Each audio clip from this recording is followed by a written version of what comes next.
Hello, and welcome to International Trademark System Talks, the podcast brought to you by WIPO's Madrid System Information and Promotion Team. This podcast will give you insights into the International Trademark System, also known as the Madrid System. My name is Olivier Pierre, and I will be your host.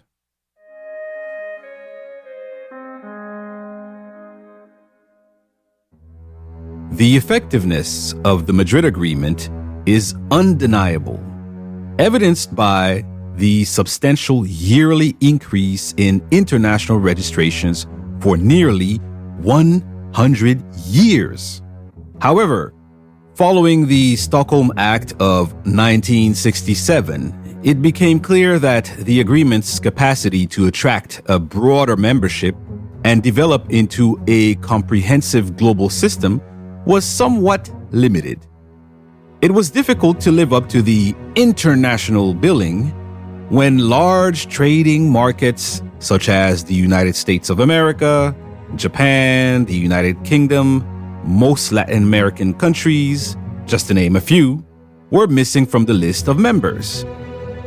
By 1986, when negotiations for a parallel treaty to the Madrid Agreement began, the agreement only had 29 member countries. At the same time, the global economic landscape was experiencing significant shifts.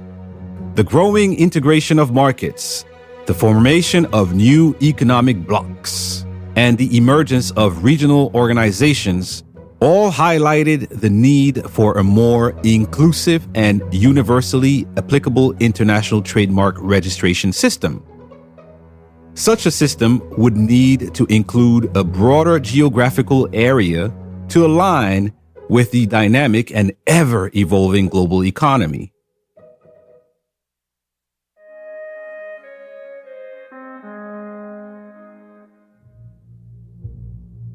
The initial effort to create a universal system in modern times was embodied in the Trademark Registration Treaty, TRT, adopted at the Vienna Diplomatic Conference on June 12, 1973.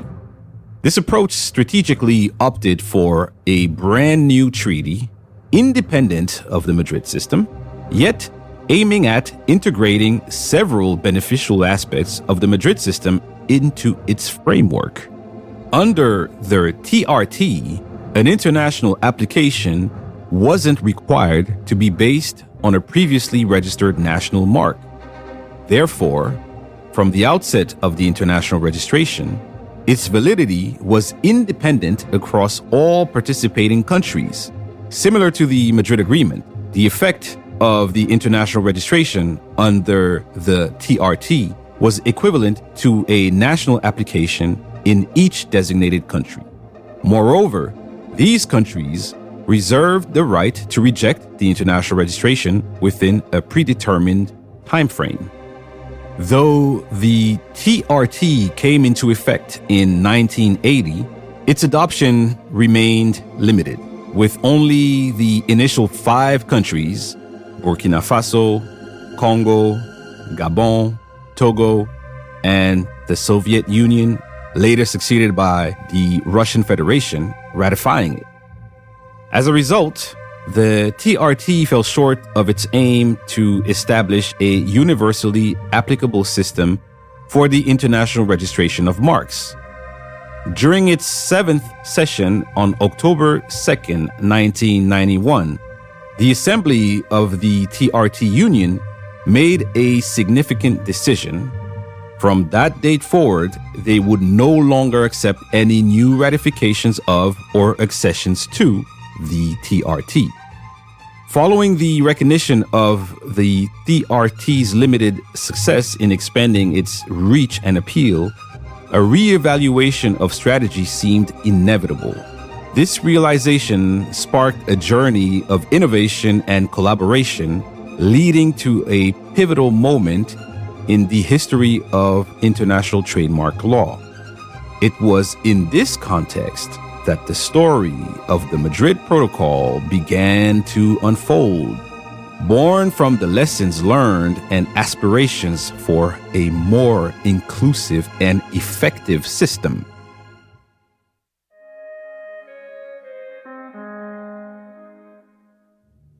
Between 1986 and 1989, a group of governmental experts convened by WIPO embarked on a series of lengthy discussions. It was during these gatherings that an innovative idea took shape: the creation of a treaty parallel to the existing Madrid Agreement. This new treaty, envisioned as a protocol, would be rooted in the Madrid Agreement, but with essential modifications. The aim? To entice certain non-member countries to join the Madrid System, quite simply. This protocol wasn't just an open door for new countries. It also offered a unique opportunity for existing members of the Madrid Agreement. These countries could embrace the new protocol while maintaining their commitment to the Madrid Agreement, which would continue operating as usual. In essence, they could have the best of both worlds. The brilliance of this arrangement lay in its administrative simplicity and inclusiveness. Countries that joined the new protocol would automatically become part of the special union created by the Madrid Agreement, ensuring a unified platform for discussion and decision-making. Thus, in the realm of international trademark registration, a new chapter began, heralding a more inclusive and cooperative era.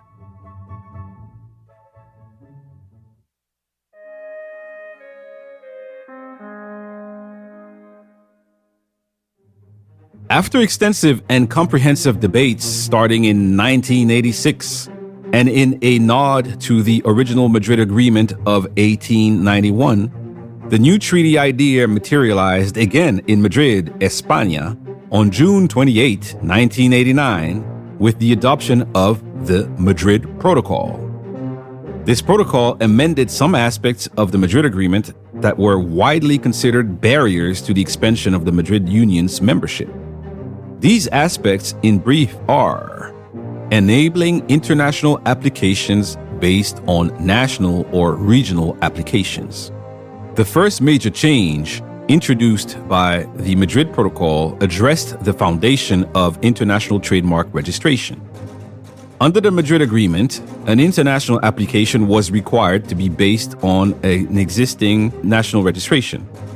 However, the protocol expanded this requirement, allowing the international application to also be based on a national or regional application in addition to an existing registration. This amendment was particularly beneficial for countries where their offices conduct an ex officio examination of applications, assessing both absolute grounds and potential conflicts with prior rights. In such systems, processing an application often exceeds 6 months. Therefore, meeting the 6 months priority period stipulated by the Paris Convention for filing an international registration based on national registration posed significant challenges. The Madrid Protocol's modification effectively accommodated these longer processing times, easing the path to international registration.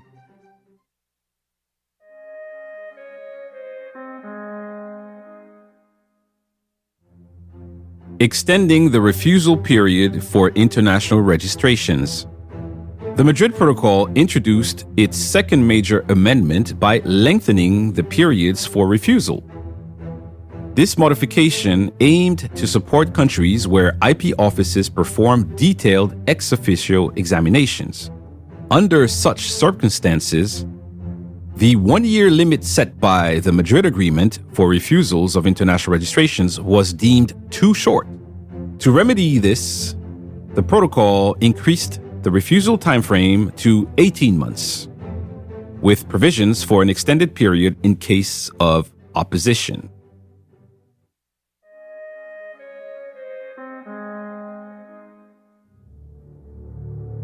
adding the individual fee structure concept to existing standard fees under the Madrid Agreement.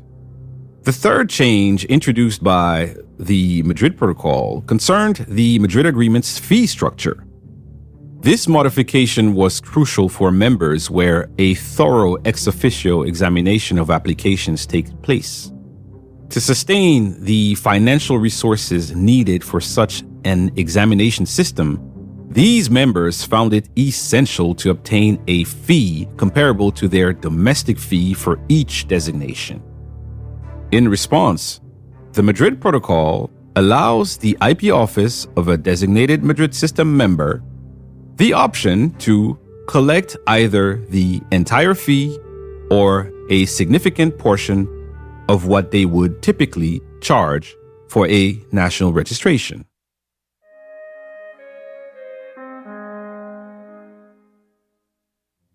Transformation of an international registration into a national registration.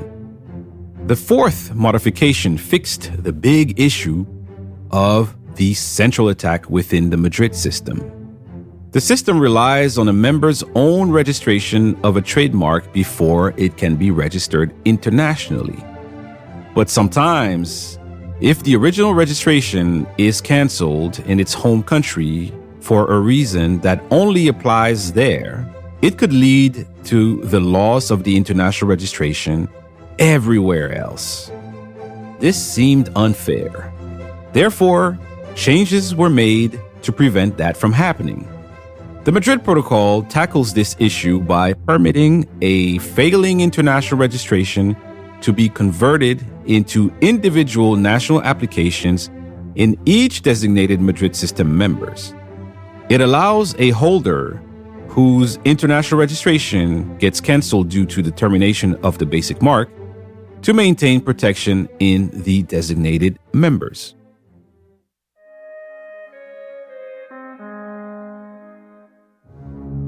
Bridging the Madrid system with regional trademark systems.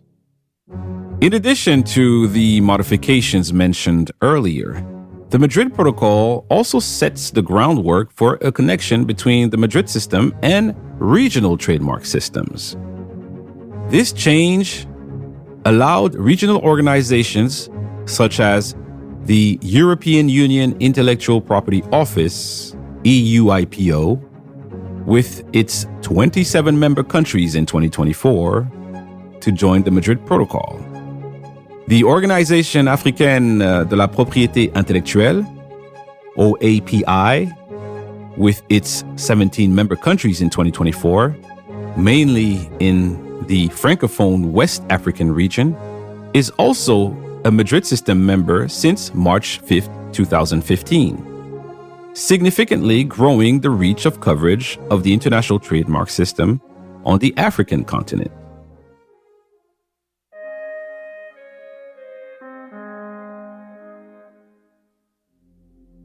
In this episode, we have explored the major changes that have been implemented to suit the Madrid Protocol to cater to an ever-changing world while building on the strong foundations already set by the Madrid Agreement.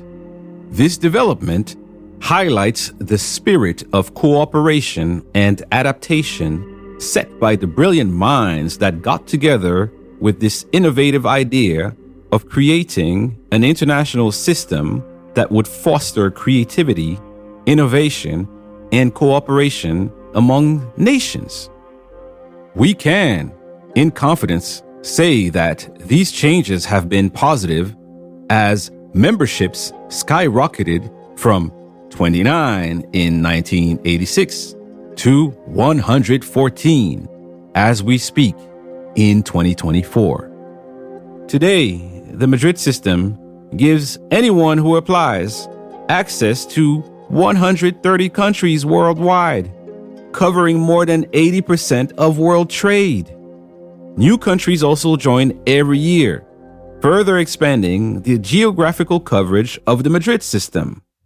Will we cover the entire world one day? In my opinion, it is only a matter of time.